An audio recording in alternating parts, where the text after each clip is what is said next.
And I am indeed pregnant, guys. I'm actually due to give birth either end of this month, which is March, or until middle of the month next month, which is April. And in this video, I want to talk to you about the various maternity benefits a Canadian citizen, a PR holder, and an international student, as long as you are a legal status holder here in Canada. These are the various maternity benefits you can enjoy in Canada. Hello everyone, this is Ricey and this is Quest Canada.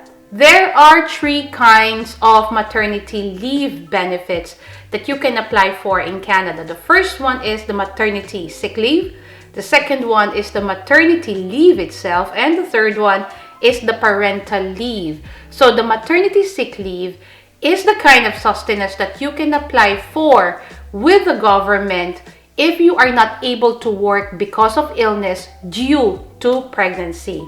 Maternity leave itself is the kind of financial sustenance that the government gives to the pregnant woman or to the mother once she has already given birth. And the parental leave is the kind of financial sustenance that we get to enjoy because we have to take care of our child that has just been given birth to. The first two benefits only mother can apply for those, but for parental leave, fathers can also apply for those. So then the mother and the father can divide the parental leave sustenance or allocation by the government.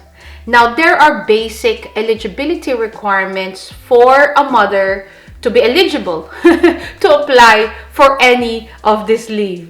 The first eligibility is that you must have, or the mother must have already worked a minimum of 600 hours or normally on average 6 months, either full-time or part-time.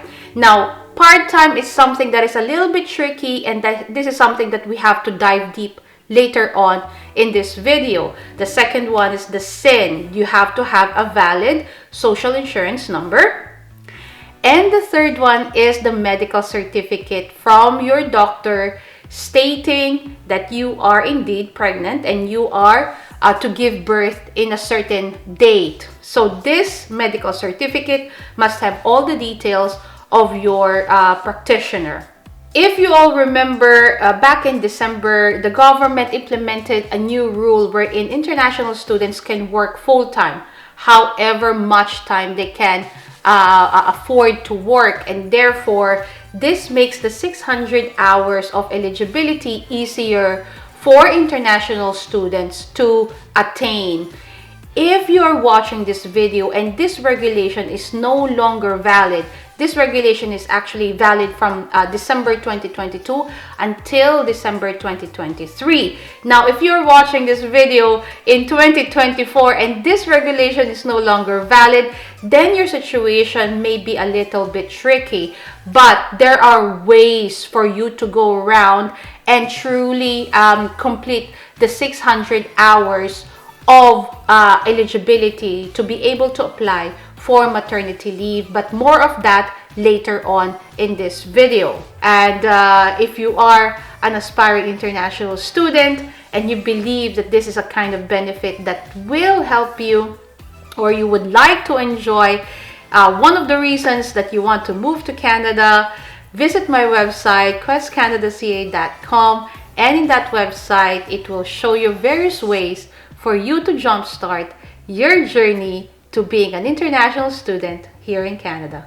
First, let us talk about the 600 hours eligibility factor. Having been able to work 600 hours minimum means that the employee have paid enough employment insurance. Employment insurance is the amount of money that we pay to the government every single time that we receive our salary, essentially. So then the first one, which is the maternity sick leave, let's go dive deeper into this. The maternity sick leave can be applied with three organizations, really, with either your company, with the insurance company, or with the government. I'm gonna cite an example, myself and as an example.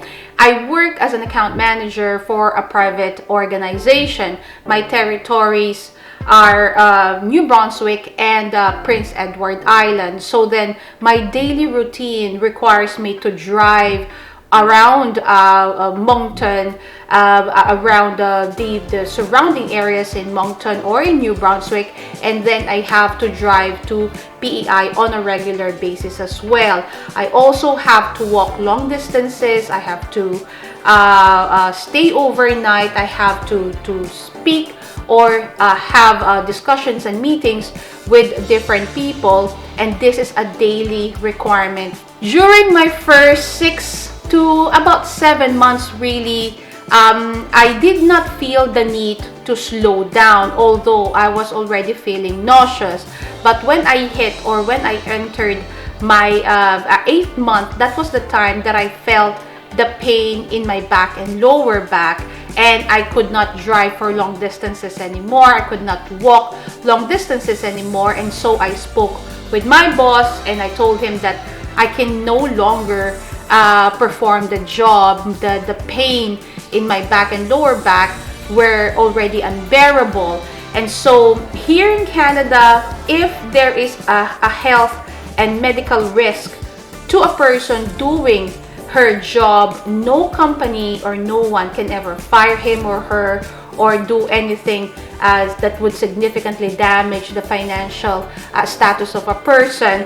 The person has got all the rights to stop working as long as it is provided or backed up with a medical certificate. And in my case, of course, my doctor had provided a medical certificate. So then in my case, I had 3 choices. It's either I apply for a maternity sick leave benefit with my company, if the company offers it.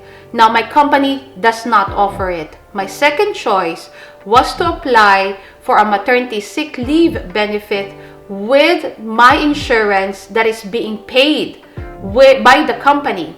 And that is exactly what I did. And my third choice was to apply for employment insurance with the government.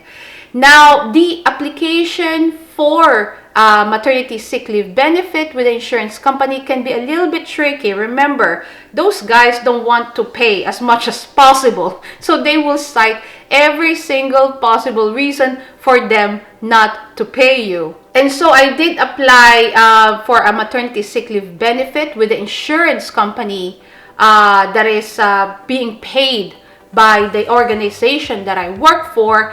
And my first application was refused or denied, mainly saying that it is not, the health risk that I have is not detrimental, it's not deadly.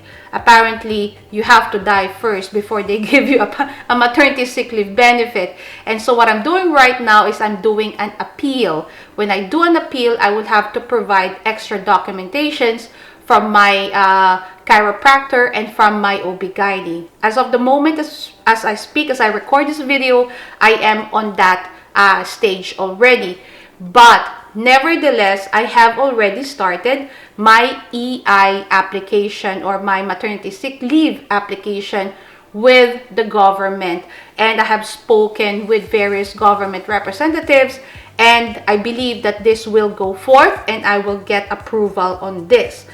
Now, when I get approval on my EI or employment insurance, and my appeal with the insurance company gets approved as well, so then what will happen is that I will have to return the money that the government had paid to me during the time that I was on maternity sick leave. But right now, again, all of this are in process, and I will update you guys on what will happen to this in the future. The beauty of it though is that I have got backups. If I do not get, or I do not get approved with the insurance company, certainly the government is there to support me. And this is the beauty of living here in Canada.